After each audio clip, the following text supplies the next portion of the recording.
அஹோபில மாஹாத்மியம் 5ஆம் அத்தியாயம். நாரத மாமுனிவராகிய பிராமணரே, தங்கள் கருணையால் பகவான் நிருசிம்மரின் பெருமைகளை விஸ்தாரமாக கேட்டறிந்தோம்.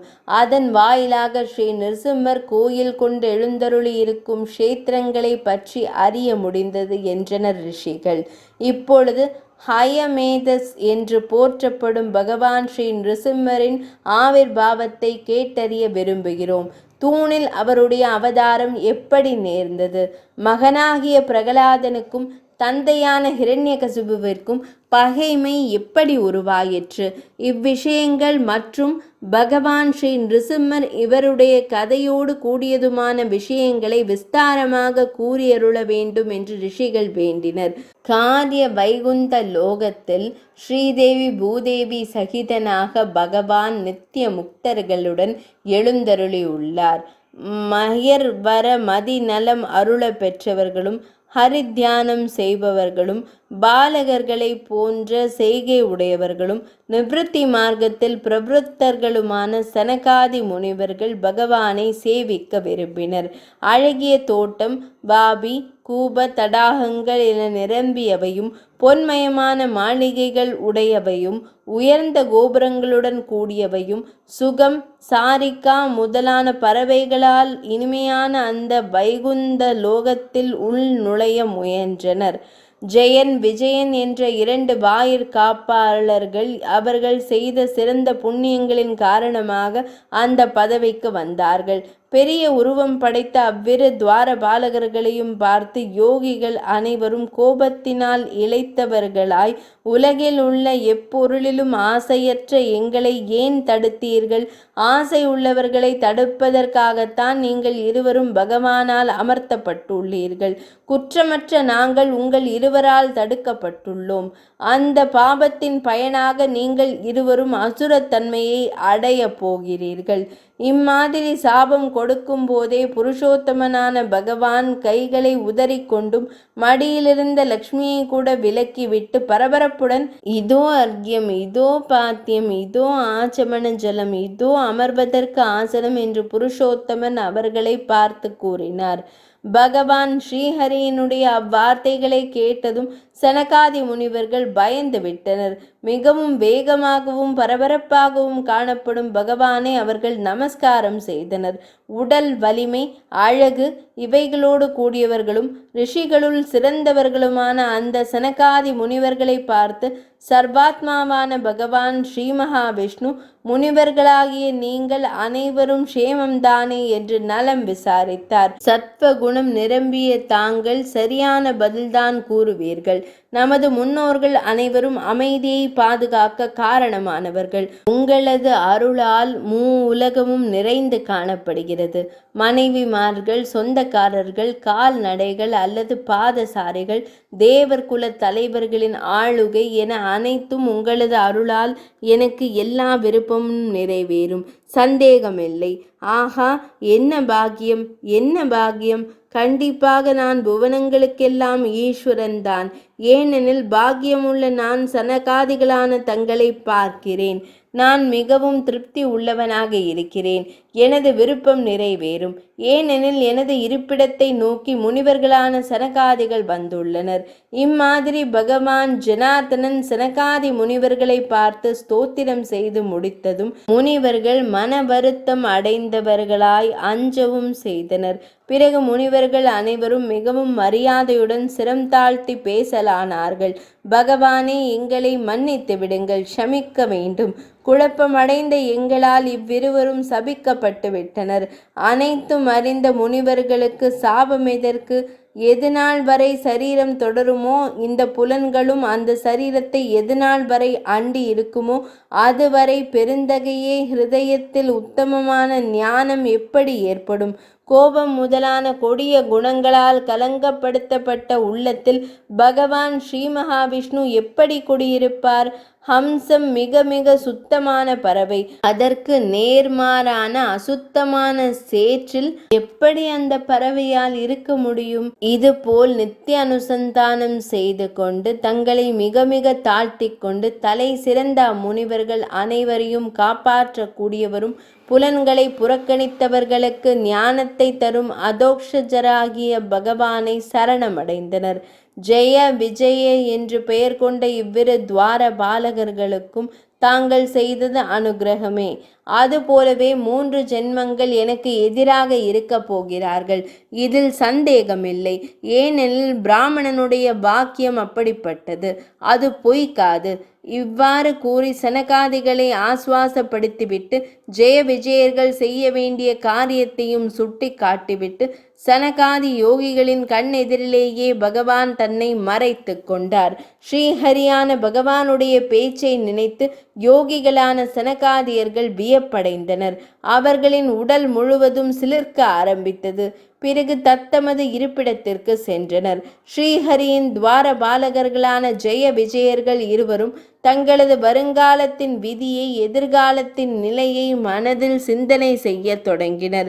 பிறகு ஹிரண்யகன், ஹிரண்யாக்ஷன் என்ற பெயர் கொண்ட இருவர் பார்ப்பதற்கு மிக பயமூட்டுபவர்களாயும் தேவர்களை அச்சுறுத்தக்கூடியவர்களும் உலகம் முழுவதற்கும் கண்டகம் நெருஞ்சு முள் போன்றவர்களுமான, அதாவது நிறைய முனை உள்ளவர்களாக தோற்றம் கொண்டவர்களாக கொடியவர்கள் தோன்றினர். அவ்விருவரும் பிரம்மதேவரிடமிருந்து பெற்ற வரங்களால் திமிர் கொண்டவர்களாயினர். மாபலம் பொருந்திய ஹிரண்யாக்ஷன் வராக வடிவம் கொண்டவரும் உலகம் முழுவதற்கும் அனுகிரகம் செய்பவருமான ஸ்ரீ மகாவிஷ்ணுவினால் போரில் முழு சக்தியையும் பயன்படுத்தி கொல்லப்பட்டான்.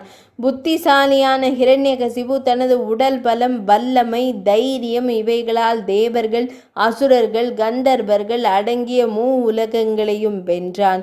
நானே ஈஸ்வரன், நான் அனுபவிப்பதற்காகவே பிறந்தவன், அனைத்தும் அடைய பெற்றவன், பலம் உள்ளவனும் சுகமளிப்பவனும் நானே, எல்லாம் நிறைந்தவன், தாராள மனம் படைத்தவன். எனவே எனக்கு நிகர் வேறு யார் இவ்வுலகெங்கிலும் இருக்க முடியும்? நானே விஷ்ணு, பிரம்மதேவரும் நானே, உலகங்களை சம்ஹரிக்கும் சிவனும் நானே. ஆக படைத்தல், காத்தல், அழித்தல் செயல்களை நானே செய்கிறேன். ஹரி, ஹரன், பிரம்மா என்பதெல்லாம் முட்டாள்கள் செய்யும் கற்பனை. என்னுடைய திறமையை புறக்கணித்து வேறு யாருடைய திறமையால் அனைத்தும் நடைபெறும், நிறைவேறும்? வேதாத்தியாயனம் என்பது கிடையாது, வஷட்காரத்தை உபயோகிக்கும் அக்னி கிடையாது, யாகம் எதுவும் கிடையாது, வேதங்கள், சாஸ்திரங்கள் இவைகளின் படிப்பு கிடையாது. அதுபோலவே அன்றாடம் செய்யும் அக்னிஹோத்திர சடங்கும் கிடையாது. எந்த ஒரு தேவதைகளையும் உத்தேசித்து பிராமணர்களால் எந்த சடங்கும் செய்யக்கூடாது. ஹிரண்யகசிபுவாகிய என்னை உத்தேசித்து மட்டுமே சடங்குகள் செய்ய வேண்டும். நான் வேள்விகளில் இடப்படும் ஹபிசுகளை உண்பவன், பலன்களை அளிப்பவனும் நானே. எவர்கள் ஸ்ரீ மகாவிஷ்ணுவையோ அவர்கள் மீது மனதை செலுத்தியவர்களாய் நினைக்கிறார்களோ, அல்லது ஸ்ரீஹரியை மகிழ்விக்க இஷ்டாபூர்த்தம் யாகம் செய்தல், குளம் முதலியன வெட்டுதல், தர்ம காரியங்களை செய்தல் முதலிய சடங்குகளை செய்வரோ அவர்கள் செய்யும் சடங்குகள் அணைக்கப்படும், சேதப்படுத்தப்படும். அதில் சந்தேகமில்லை. ஏனெனில் அவர்கள் அனைவரும் என் விபவத்தின் கீழ் அமர்ந்திருப்பவர்கள்.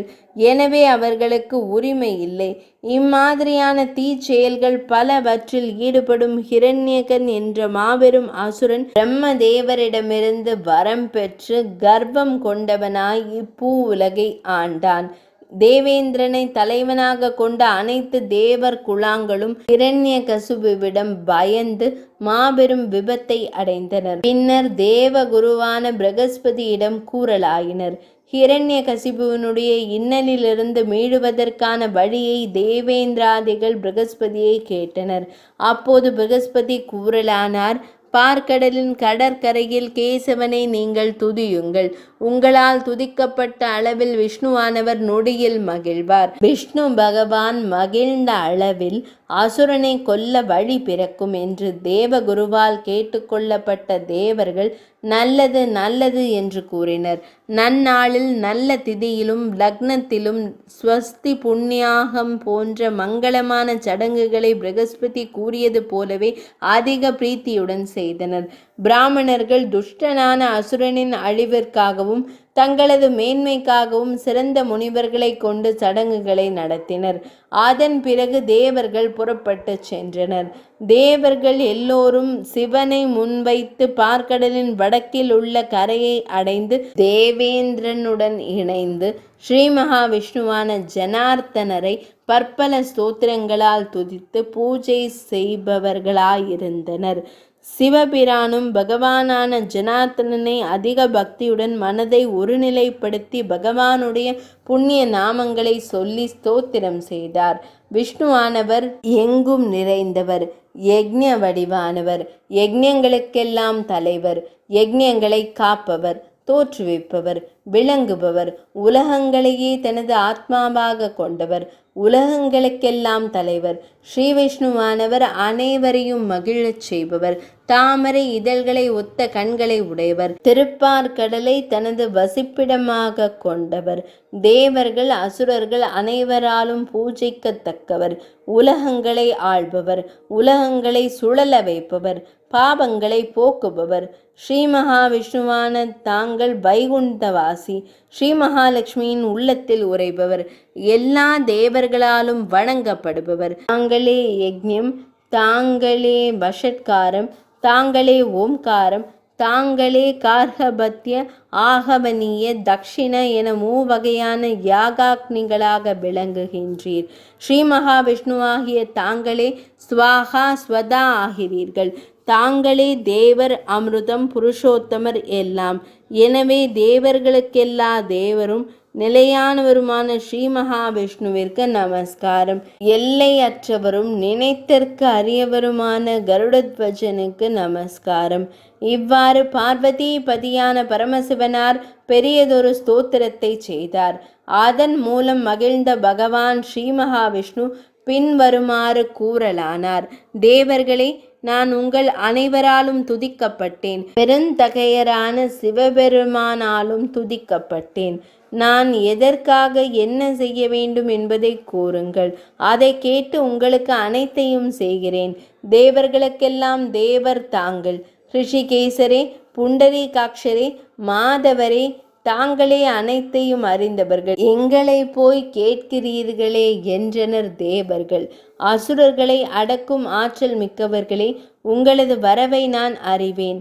ஹிரண்யகனை வதைப்பதற்காக நான் பரமசிவனாரால் துதிக்கப்பட்டுள்ளேன். புனிதமானவைகளும் சிறப்பு மிக்கவைகளுமான நாமங்களால் துதிக்கப்பட்டு நான் மகிழ்ச்சி அடைந்துள்ளேன்.